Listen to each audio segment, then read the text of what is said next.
Well, hello, and thank you for joining me for another Alex on Tech and ITY TV video interview. I'm joined today by Daniel Sutherland. He's the Regional Vice President for Australia and New Zealand of DigiCert, and he's here to talk about the changes to the SSL TLS certification lifespan. So, Daniel, welcome to the program. Thanks for having me, Alex. Great to be on. Yeah, thank you. Thank you for taking the time. Great to have you here. Now, Daniel, before we get on to the changes to the certificate lifespan, can you please just remind us of DigiCert's mission and the value it brings to customers in 2026? No, thank you, Alex. Happy to. Well, DigiCert is an organization that's been operating in Australia for over 20 years. Our mission is really to be the global leader of intelligent trust. And we see a world where every digital connection is trusted, enabling individuals and businesses to have confidence in the security, privacy, and authenticity of the digital interactions they have. So we do that through our AI-powered platform, DigiCert One, which we actually host locally in Australia. And we also service our customer base in Australia with over 100 members of staff located across the region. Really shows the investment that we make and importance we provide to the Australian region. So let's get straight into the reason for our interview today. On March 15, a couple of days as we record, and it will be beyond March 15 by the time people are seeing this, but the SSL TLS certificates go from 398-day lifespans to 200. Now, for someone who hasn't been tracking the CA browser forum vote, what actually changes on that date, and what was the thinking behind it?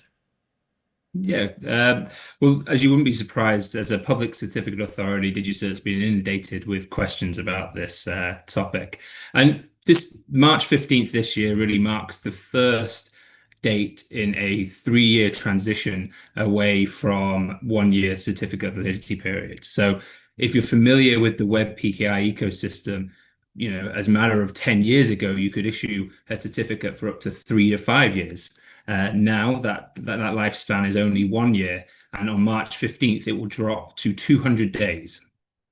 So what does that mean for organizations? Well, on March 15th, the validity period of certificates shrinks from 398 days to 199 days. And that is the first milestone in what is a periodic shrinking of certificate validity periods up until 2029. Well, eventually it will land at 47 days. What that means for organizations is essentially across the next 4 years, an 8 times increase in the certificate turnover they will have to manage within their organizations. And that's just with the certificate validity period shrinking. Additionally, on top of that, there is tightening regulation around what we can use for domain validation. So the current domain validation reuse period is also 1 year, and that will eventually shrink to 10 days by 2029. So you're looking at a fundamental transformation in the way organizations manage these digital certificates that ensure they get publicly trusted transactions through the web PKI ecosystem. The specific interaction, what's going to happen with organizations is that certificate management will move from a periodic task of manual management into a fully automated process by which there's more instantaneous validation and trust in the web PKI ecosystem. So for those who are watching this interview, I mean, most people don't manage certificates for a living. And, you spoke about security there and it's going to be automated. But why should a business leader care, in simple terms, that their certificates will now expire roughly twice as fast? And of course, that's going to accelerate, as you explained, into the future. Yeah, there's a couple of significant impacts to that, Alex. The first is the operational impact to organizations. If a business leader is trying to look at this problem and understand it for their organization, they merely need to track how long it takes to process one certificate renewal at this point in time. If we're looking at certificate issuance, the different interaction of teams that have to manage that process, and then installation on an endpoint, then you're looking at potentially anywhere from 3 to 4 hours per certificate for the renewal process to happen. With the shrinking of certificate validity periods to 200 days this year, that workload doubles this year. This point on the 15th of March next year, the validity period shrinks to 90 days, and that then quadruples that workload from where we have it now. And eventually in 2029, that'll be 8 times the certificate turnover that organizations have to manage. So if you're an organization looking to manage 1,000 certificates, public certificates, you're now having to do 8,000 turnovers per year versus 1,000 turnovers that you have to do this year. So that's a significant inflection point for organizations looking to manage this risk. Namely, do you have the operational cost to hire more people to process that change for you? The likelihood is not, which is making organizations shift their thinking from, well, we're using a lot of manual processes nowadays. How do we automate that workflow process and automate the installation of the certificate on the end device, which is a real transformation from where organizations have been managing PKI previously. Similarly, if you look at the domain validation process, that has been a heavily manual process by which there were, very few methods of validation available to organizations to enable the validation of a domain. So in order for a certificate authority to issue a certificate, an organization needs to prove ownership of a domain, and that's what we refer to as domain validation. At this moment in time, you have to prove that ownership once every year. Now we're moving to a process by which you'll have to prove ownership every 10 days. So if you think about it in context of a timestamp ownership, proof of ownership now, we're going to be transitioning to live validity checks when every time a certificate is issued, which again is another transformational change that we'll see in the organization. So there's the operational impact. How do we process this in a more automated way? Which also increases the risks to things like outages. Does the turnover and installation occur in a timely manner? Because if it doesn't, then that could risk an operational outage for an organization. So that's really where I think organizations can be hit keenly with this change. And I mean, from the point of view of security and also for the end users, for the customers of all these businesses that are putting these certificates through their paces and changing them because everything's changed with how that's managed. I mean, what does it mean for me as an end user of a website in terms of security? How much more trust do I have in that organization that, that really is the company that I'm connecting to? The certificates are all above board and I'm able to transact safely. Of course. And that's really why the industry body is pushing for this change. So you mentioned the CA browser forum earlier. That is the industry standards body where the ballot was passed, and they have introduced this phased approach to shrinking certificate validity periods. Look, the longer a credential or a certificate exists online, the greater risk it comes to being outdated or compromised or misissued, right, or misused. So the shorter lifespans really reduce the window of time an attacker can use to go after a compromised certificate and highlight any hidden security risks across an organization.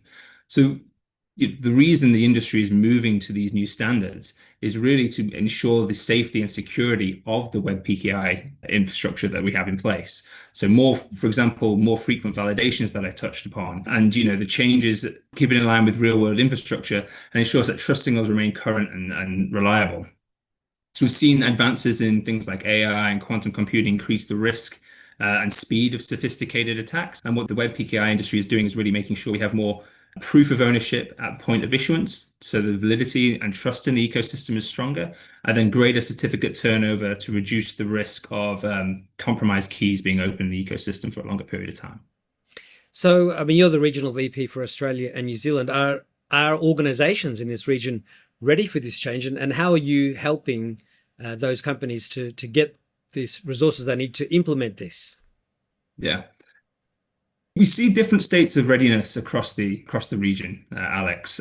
So from a DigiCert perspective, I get a good view on what our global teams are doing. And I must say that in Australia, organizations are really tackling this problem head on. And they are leading, particularly in the APJ region, the adoption of automation solutions to solve a lot of these challenges and create more, we call it cryptographic agility within their environments. Particularly around finance and government sectors, they have been early adopters in this space. But it's not just organizations looking to tackle the web PKI problem and the shortened certificate validity periods there. They're really using it as an opportunity to assess PKI across their whole environment. So both internal and external use cases that they're solving for internally. So the way DigiCert solves that problem for organizations is we help provide visibility. You can't solve any problem unless you have a great visibility of where certificates are being used in your environment. Over the last 5 years, we've seen an explosion in the number of machine identities that need to be covered and supported by digital certificates. No more so is that true than in Australia, where I think digital transformation has really taken hold across organizations across the region. So we've seen a proliferation in the number of machine identities requiring certificates, which has just created a fundamental shift and transformation in the way organizations are looking to manage this space. So we provide visibility by ensuring they know where those certificates are being deployed and where they're being issued, what, for example, algorithms are being used and certificate authorities are being used in their environment. We allow those organizations then to place management and control on them. So how do you govern the certificate policy across your ecosystem, either for web PKI or for internal use cases?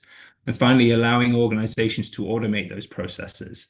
Obviously, different automation standards for different deployment use cases, but ultimately, if you can get to a situation where 70, 80% of your certificate deployments are fully automated and installed on the end device, the operational overhead is reduced for the organization, and they can go into a sort of monitoring state by which they can govern the use of digital certificates across their ecosystem. And I mean, you mentioned outages before, and we've all seen the headlines when certificates expire, nobody catches it. I mean, even the RBA, in January had some sort of certificate that expired, and it took them hours to sort it out. And the governor was being questioned in Parliament about it, one of the hearings, basically. And it's something that was, she was talking about how it's a technical issue and they got it solved in the end, but these services go dark, customers get locked out. I mean, people were trying to do payments for house transactions. So, given the fact that automation needs to happen and be obviously put in practice as quickly as possible, so that people don't have to worry about this, they can trust their automation is helping them do this. Even though it's going to take a while, I guess, for people to implement, what does a missed renewal actually look like in practice, and how's somebody going to I mean, at the moment you don't register your domain name or you don't register your SSL certificate, and there's a mad scramble to get that sorted so your services can go back online. So I mean, what's going to happen for companies that aren't taking this seriously, haven't put in automation, and then miss their renewal period? Yeah, it's a good question, because what we're talking about here is just a fundamental transformation in the way this space has been managed for years. PKI is not new. Organizations have been deploying end entity certificates for certificate authorities across their environments for years. What's really changed recently is, as I talked about earlier, the explosion of machine identities across organizations, and really the change in the infrastructure that organizations are managing has created more complex environment to manage and to deploy certificates into. So for those organizations that aren't looking to make a change, we can see operational overhead increasing already. There will be greater risk of outages, because if a certificate renewal is missed, it does bring services down. You called out the RBA example earlier, but we can just look at across the globe or other examples. I think Elon Musk's Starlink had an example recently last year where a ground station cert brought down the network, and they basically a ground certificate had expired. It brought down the network. So these examples are really commonplace, and any Google search will let you know that it's not just medium-sized organizations that have a trouble with this. Really, the largest enterprises we can think of suffer for this problem as well. So we have those challenges around the proliferation of certificates in the environment, which creates an operational overhead. But the other aspect I would talk about is as we transition into in the future, we're looking at what is the future for this space, and the transition to post-quantum cryptography is a really interesting subject matter within the industry at the moment. Organizations are now even preparing, well, if I have to switch from the asymmetric cryptography I'm using now into PQC approved algorithms, how do I do that? That changeover could take years. We worked with an organization, a bank in Australia, that took 10 years to migrate from SHA-1. And the timeline that the ASD has released on the PQC migration is basically get it done by 2030, which is obviously half the time. So again, these same solutions, building cryptographic agility, having visibility in your environment, will help you solve for that problem, as well as the shortening web PKI standards problem. So organizations that are getting ahead of this now are really future-proofing themselves for any future challenges that they have in this space. I'm glad you've explained a bit more about the post-quantum cryptography angle, because I was going to ask you about that. And clearly that's something people have to take into account. And, that magical 2030 figure again is there. That's when, we should have much more intelligent AI and, many more robots wandering around. Perhaps we'll task AI and robots to look at this. But in 2026, we still have teams running around on spreadsheets and calendar reminders. So what's the realistic timeline to get automation up and running before this becomes an operational problem? And how does your platform help organizations make that shift? Yeah, look, every organization is unique, right? And my team spend a lot of time understanding a customer environment before making any recommendations on how to build, what we would call a complete life cycle management option around building automation into their practices. So everything is dependent, but the way DigiCert's platform supports that is we've touched on earlier. Building control and visibility over how you manage PKI within your environment is the first step. So do you have visibility over where certificates are being issued and what algorithms and certificate authorities you're managing within your environment? Then you can build in different automation processes by dependent on where you're deploying your certificates.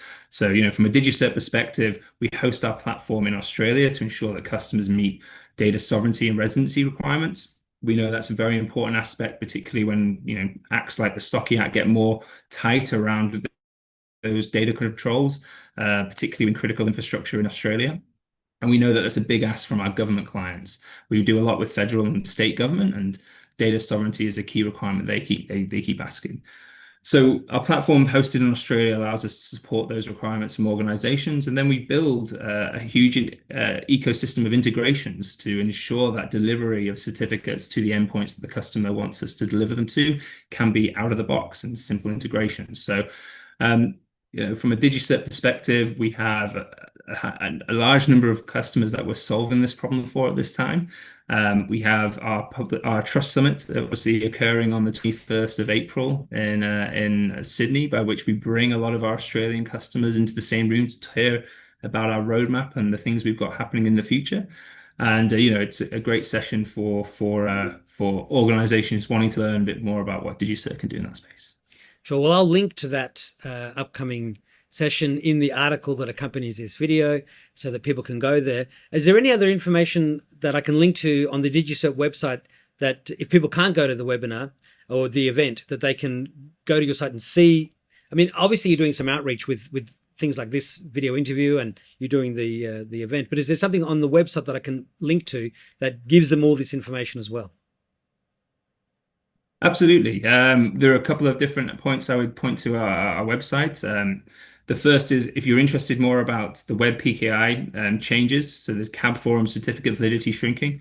There's a really interesting white paper on the investment DigiCert is making in scaling our platform and our internal infrastructure to support these changes. Obviously, it's a big change for end users, but it's a big change for certificate authorities as well, delivering certificates on a more frequent basis. So DigiCert's making a huge investment in our back-end infrastructure to support these upcoming changes over the next coming years. So I definitely encourage readers to look that white paper up. It's on our website.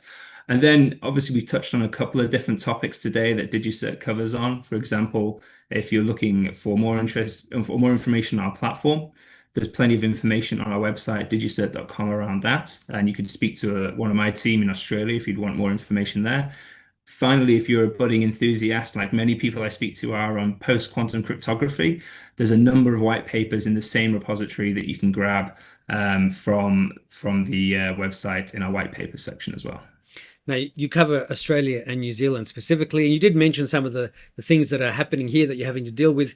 But can you just go into a bit more detail on any other regional quirks that are worth flagging, government mandates, sector-specific regulations, industries that are further ahead or behind on this?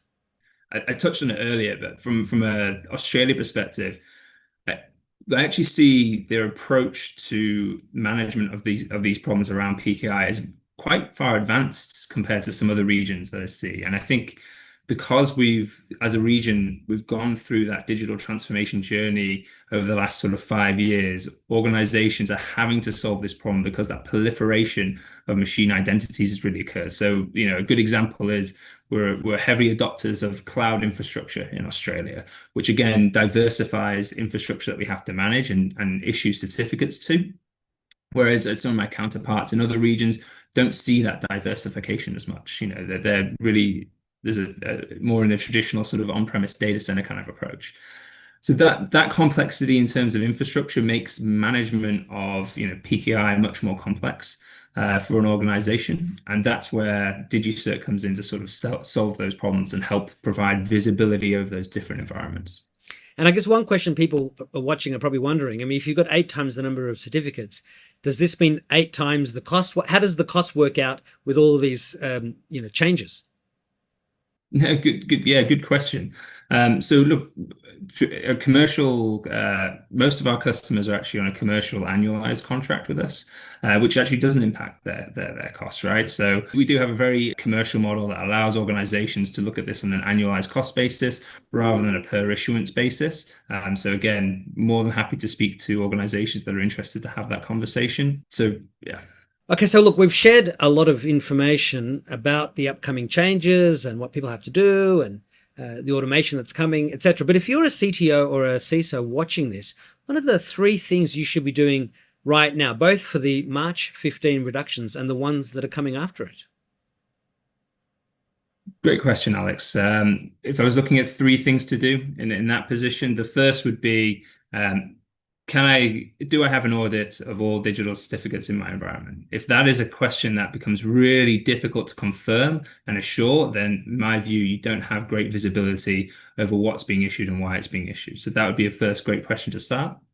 The second would be, okay, what would this operational change have in terms of an impact to my team's time to value? What the amount of time they spend on this problem? How much time is that going to exponentially increase their ability to do their other jobs? Because if you've got, as you have in most organizations, this is someone's part of their job, maybe not their whole job, then if it's going to take up more resource from their time, then you might have to hire other people to cover the aspects that they can't cover in their role. So definitely an issue that they would have to look at.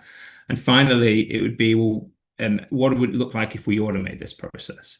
And if we're automating this process, what would that do in terms of time to value and delivery I can give for my organization? Could I put resources that I have managing PKI into other aspects of the business to ensure that we're giving value for our organization as a cybersecurity practice or an identity and access management practice? Now, I wanted to ask you what the biggest mistake was that you see organizations making when they first try to tackle certificate automation. But did you just answer that in the previous question, or is there something else you would like to add? Oh, I mean, I have seen that organizations still wholly rely on a spreadsheet, and I think when we look at, you touched on it earlier, Alex, when you mentioned the spreadsheet, but I think in today's ecosystems, it's only as good as the information that gets put in. It's like when we talk about AI, right? AI only generates good information if it's put good information put in the first place, and that's the same with the spreadsheet. Spreadsheet's great if you're confident that it covers every aspect of the data points that you're putting into it. But I've worked with many organizations where once you dig under the surface, it actually doesn't capture everything because you're not scanning for everything and pulling everything out that's being issued in your environment. Now, I know, again, you're doing this interview, you've got the sessions to help people understand this, but going to 47 days by 2029 seems a bit aggressive. Do you think the industry is going to get there smoothly, or should we expect some turbulence? And beyond the 47 days, do you think we're going to see even shorter lifespans? I think you mentioned 10 days. Well, 10 days for domain validation, to proof of domain ownership. Look, I don't have a crystal ball to predict what will happen beyond 2029, but it is an aggressive time frame for an industry that has been used to operating really manual processes for certificate turnovers for the previous 20 years. I mentioned that 10 years ago, you could issue a certificate for 5 years. And, in the space of 4 years, we're going from one year to 47 days.